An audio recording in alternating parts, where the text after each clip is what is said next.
salamat. Oh, sana nag-enjoy kayo. Hi guys! For today, naggumala kami ng mga, yung kababata ko, ayan si Camille at saka yung kanyang family. Casey, hi ka naman! Ayan. Pumunta kami ng Little Chapel, tapos pumunta rin kami ng Oatsland Village, tsaka nag-beach sila. So nag-swimming sila dun sa beach, pero hindi ko na na-videohan. So ngayon, nag-iisip kami kung saan kami pwedeng mag-dinner. Eh kapag dito sa Guernsey, pag Sunday, halos sarado lahat ng mga restaurants. Kaya meron ditong isang open, yung Filipino restaurant, which is sakto. Ayan guys, ito yung Filipino restaurant dito sa Guernsey. Ito lang yata yung first na restaurant dito. Ayan, mabuhay. Tapos ayan, may mga Philippine flag. So dito kami kakain. Ito na yung table siguro namin. So tara na. Let's go guys, tara.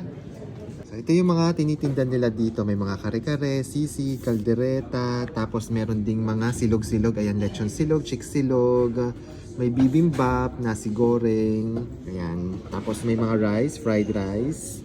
Tsaka mga dessert nila dito, Pinoy na Pinoy. Ayan, cassava cake, leche flan, tsaka biko. Yung lasa daw na to, ang kwento nito, yung may-ari nito is lokal, taga Guernsey talaga. Pero yung mga chef dito, yung mga nagsiserve dito, puro mga Pinoy. Ang sabi niya, yung may-ari daw talaga ng restaurant nito is nakatikim ng arroz caldo na niluluto ng mga Pinoy na mga chef.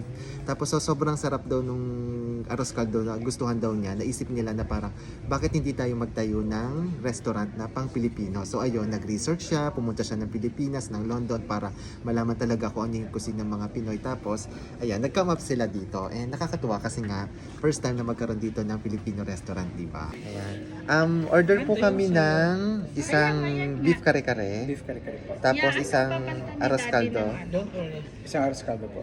Tapos dalawang lechon silog. Dalawang lechon silog. Tapos isa pong chick silog. Sir Jeff, magkaya ka naman dito. Ang sa ating Pinoy mga ano.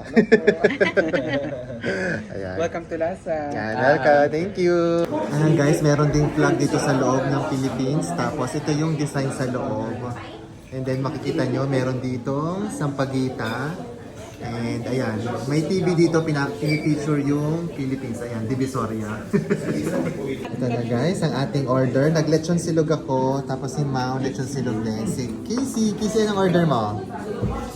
Chicken. Tapos si Camille ay arroz caldo. At si Calvin ay kare-kare and fried rice. So ayan, kain na tayo guys.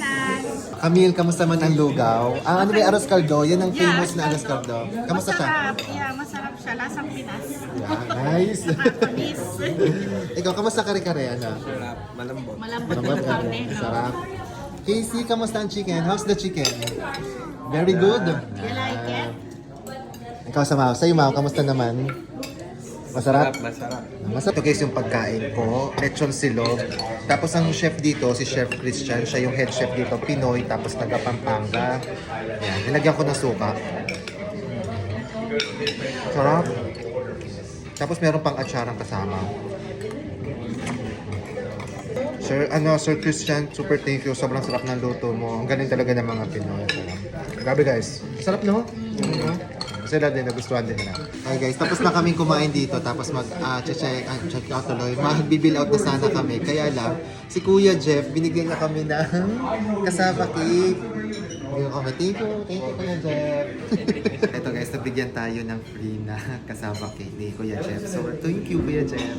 Nice Kuya Jeff. Kuya, thank you po. Tikman natin.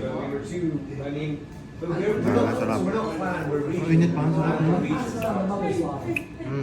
Hindi masyadong matamis at saka ang laki niya laki ng serving. The best talaga dito. Buti na lang may Filipino restaurant dito sa Guernsey. Kaya pag namimiss nyo ang lutong Pinas, punta kayo dito. Sobrang sarap. At saka sa daming option din.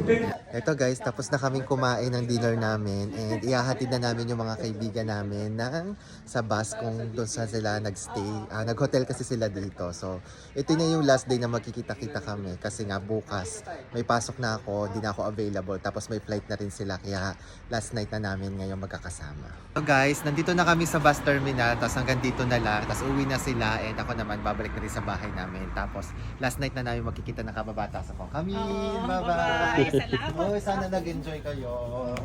Thank you. Thank you. Casey pa yan. Hawak naman si Tito. Yay! Kayo naman sa amin. Sana nag-enjoy kayo dito sa Oo, siya, oo. Salamat ng marami. Ingat kayo pabalik ng anak. Thank you. Hey guys, bye-bye!